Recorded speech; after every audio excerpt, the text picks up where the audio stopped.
Hey everybody, Ruth and Tiny here. Tiny, come say hello. He's like, he wants to go to bed. So every night before bed, I do two things. Well, three things. Tiny goes outside for his bedtime run around. I make a hot chocolate, and I write something, and I also meditate, of course.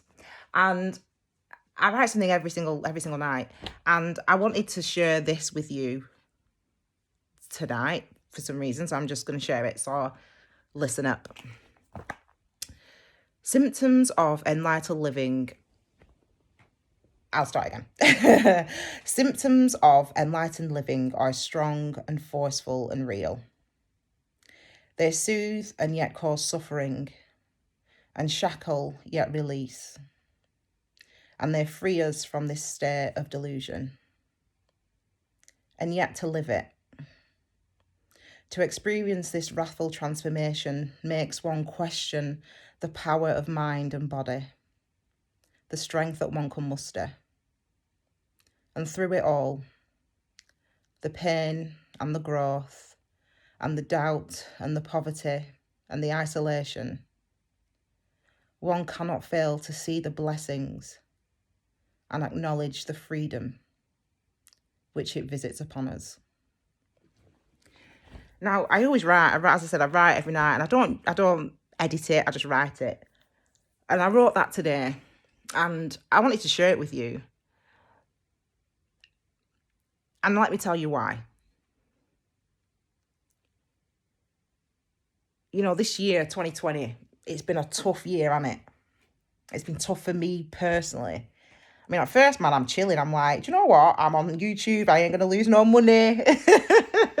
I'm like, I love being by myself. I need to peace and quiet to do the work that I do. And then it goes on and it goes on. And you feel frustrated and you feel sad and you feel pain, because not only am I going through this process, and I'm somebody who's very comfortable by myself, everyone else is going through this process. Everyone else is suffering. And you question whether or not you're doing the right thing. You question, is this what I should be doing? Like, should I not just go back to school? I could just go back to school. I can just, as a teacher, not as a student. I think I've done enough studying it to last me a lifetime, but I study every day. But I'm like, you know, this is how I think in my mind, you know. I'd be like, do you do the right thing? Are you doing the right thing? You know, is this the right path? And you question it and you question it. And then you come to the conclusion, or I come to the conclusion, that I've done all that. I had all those things that you're meant to have by the time you're 30. You know, you've got the long-term relationship, you've got the house, you've got a really good job, you've got great social life, you know, great skin. I know, I mean, do you know what I mean, guys? Do you know what I mean? But anyway, you're healthy, you've got your health, you know, you've got your friends, you've got your family, you've got people that love you. And I had all those things. And I wasn't happy. Like, I had more money than I didn't know what to spend it on. So I would go shopping every month. That was my hobby. I'd go shopping once a month, just buy a load of clothes, and I'd see the girls, you know, just do what you're doing, it. So I suppose why I'm reading this to you tonight, and why I'm sort of sharing these thoughts with you, is I don't want you to give up. I don't want you to give up on what you feel you should be doing, where you feel you should be going. Because I think sometimes, you know, if I was training to be a doctor, or training to be, I don't know, something else, I don't know, something that people respect or something that people look up to in life, would I feel this guilt, that I don't see my family? I don't, before lockdown, don't see my family, don't see my friends. Like, listen, guys, I can't go out. Like, I've got to just stay at home. I've just got to meditate. I've got to read. I've got to work. I've got to focus on what I'm doing. Would I feel that same guilt? Would people be saying to me, oh, just do something else, Ruth, just do something else, do something that's easier, do something that's going to pay you loads more money, blah, blah, blah. I don't want you to give up. Because you remember what I said on my last reading? Yeah, I said to you guys that I sometimes struggle to separate what I feel personally, what I'm feeling, experiencing personally, and what everyone else is experiencing. That collective consciousness, the wave of collective consciousness that sort of that I click into, that I'm completely plugged into. So if you're feeling like you want to give up, like if you're feeling like, damn, this is hard, man. Like I can't keep doing this. I can't keep, whether you're on lockdown or not, whether you're struggling financially, whether you're struggling because you're separated from your friends and your family. I have not hugged another human person for months. And that I cried the other day, man. I was like, do you know what? Yeah, this lockdown life is hard. This lockdown life is hard, man. Hard, man. This COVID's hard. Yeah, 2020 is hard, man. And yet it's focused my mind, and I'm sure it's focused your mind, on where you want to go, on who you are, on what you believe is important for you, on what you believe you should be doing. And if that's where you're at, yeah, if you're at that crossroads, yeah, if you're at that crossroads now where you're like, do you know what? Do I carry on down this path that I feels right for me, or do I take a left? And do I go down another path that is more secure, in any way, financially or emotionally, whatever? Do I go down that path, or do I do what feels right for me? Because happiness, it's a funny word, happiness. I mean, happiness is an emotion, and emotions are mental constructs. So emotions aren't things that you feel. You only feel three things. There's only three feelings that you can have, okay? So the three feelings that you can have, I'm going to tell you what they are, okay? You can feel good, you can feel bad, or you can feel neutral. I.e., you can feel positive, you can feel negative, or you can feel neutral. That's it. There's no other feelings. Happiness is an emotion, and emotions are mental constructs, and mental constructs exist in your brain, in your mind. So people tell you, this makes you happy, get this job, marry this man or this woman, or, do this for a living, have these people around you, and if you have these things, it will make you happy. 10 of Pentacles, yeah? But it's not true, because you can have all those things and you can not be happy. There's people sitting in the 1% right now. They've got all this money. They've got all these people around them. They've got all this. They can take COVID tests and go on holidays. I wish. And they ain't happy, because happiness is something that, it's a mental construct, right? So for me, what I've learned in my journey, in my enlightened living, my mindful path where I live, what I've learned is that I just have to go with how I feel.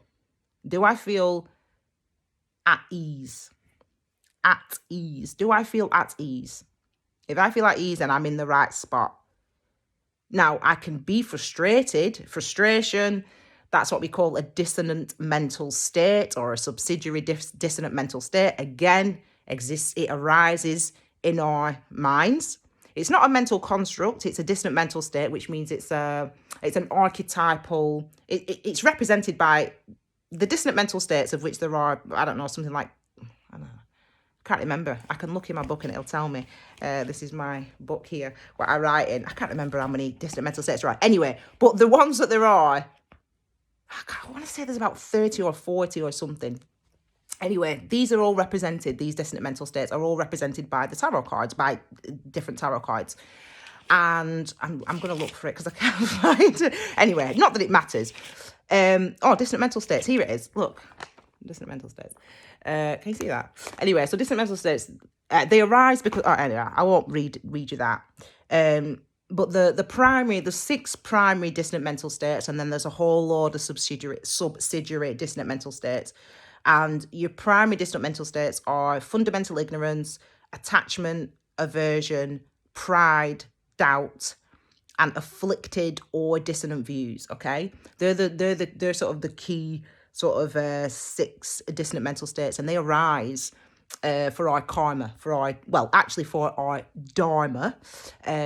But yeah, we have experiences that help us to overcome, or in mindfulness terms, wrathfully transform. So wrathful transformation is where we go from fundamental ignorance to being able to truly recognize our experiences and reality. Okay, that's actually called, it's got an, hang on, what's it called? Hang on, my mind's gone blank. Anyway, I can't remember. Hang on, what's it called? Oh, there's 20 subsidiary dissonant mental states. Anyway, just don't worry about that. But basically, what I'm saying to you is, if you're feeling nervous, worried, unsure about where you're going, unsure if you're doing the right thing, remember, you only feel 3 things. You feel like uneasy. I give them different names sometimes. You can feel uneasy, you can feel neutral, or you can feel at ease. Yeah? Positive, negative, neutral. So I would say to you, if you feel physically, you'll experience that physically through your senses, through all of your senses. So if you feel at ease, then you're on the right track. Even if in your mind you are frustrated, even if in your mind you are questioning, or you are feeling doubt, which is one of the dissonant mental states, even if you're feeling that, or actually thinking that, it's an emotion, but you don't, it exists in your mind, remember. Connect with how you're feeling, because I feel at ease. So even if my head's going, oh my God, but am I doing the right thing? And oh my God, I've done all this work, mindfulness stuff, and is anyone going to listen to it? Is anyone going to care? Is anyone going to bother? What, am I going to make any money? Am I going to make as much money as I used to make? And blah, blah, blah, blah, blah. Do I not just want to go shopping again and just go for lunch and have cocktails and break the lockdown rules and whatever? Yeah, just be free in my life. Even if all that's going on in your head, connect with how you're feeling. Yeah, connect with how you're feeling, what you're experiencing, because it's a learning process for us all. This is our dharma. Okay, one of the dharmas. I'm going into it. This is what I always do. You've got the Wheel of Fortune, yeah? Well, the dharma is actually the Wheel of Sacred Teachings. There are 10 of them. Just like the Wheel of Fortune's number 10, yeah? So that's a card of dharma. Anyway, so this is for our dharma and for our learning, or our karma, okay? What you're going through right now. And I'm guessing the reason I'm filming this at whatever time it is now, it's late, about 1 o'clock in the morning over here, about to go to bed. I'm guessing that if I'm experiencing this right now, that some of you may be feeling this as well. So keep the faith, man. Keep the faith. Connect with how you're feeling. And don't give up on yourself, because happiness just exists in here. And you can tell yourself you're happy as much as you want, but if you don't feel it, then it doesn't really matter. Feeling is something that you cannot fake. You can't make yourself feel at ease. So if you're feeling uneasy, you have to acknowledge that you're feeling uneasy. Yeah, you have to acknowledge that, and you've got to allow yourself to just absorb that.